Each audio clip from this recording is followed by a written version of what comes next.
কখন সে বাজারে গেছে গেছে তো গেছে, আসার আর নাম নেই। রান্নাটা কখন হবে শুনি? বেলা 12টা যে বাজতে চললো। মনে করে গিন্নি কোথায় গেলে? এই নাও তোমার বাজার নিয়ে চলে এসেছি।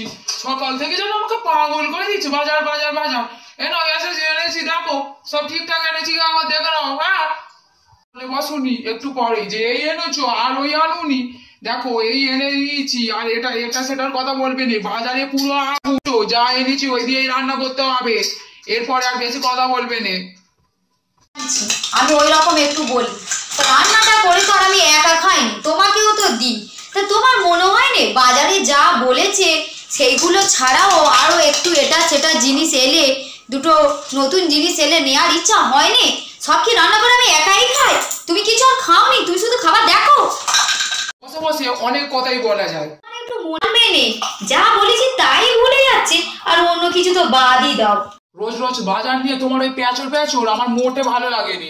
ওই আজকের মতো রান্না বন্ধ করে দাও। থাক, আজকে রান্নাটা বন্ধই থাক। ওই ঝগড়া করে এই পেট একেবারে ভর্তি করে নাও, আর কি বলবো। এটা তো ঠিক কথা, রান্না করে তো আর একা খায়নি, আমাকেও তো দেয়, আমিও খাই। আমার একটু বেশি বলা হয়ে গেল, যাই গিয়ে গিন্নির কাছে বলি, বাদ দাও ওইসব, আজকের মতো চলো আমরা তো বাইরে গিয়ে নয় খেয়ে আসি, আর তো সময় নেই, বুঝলে।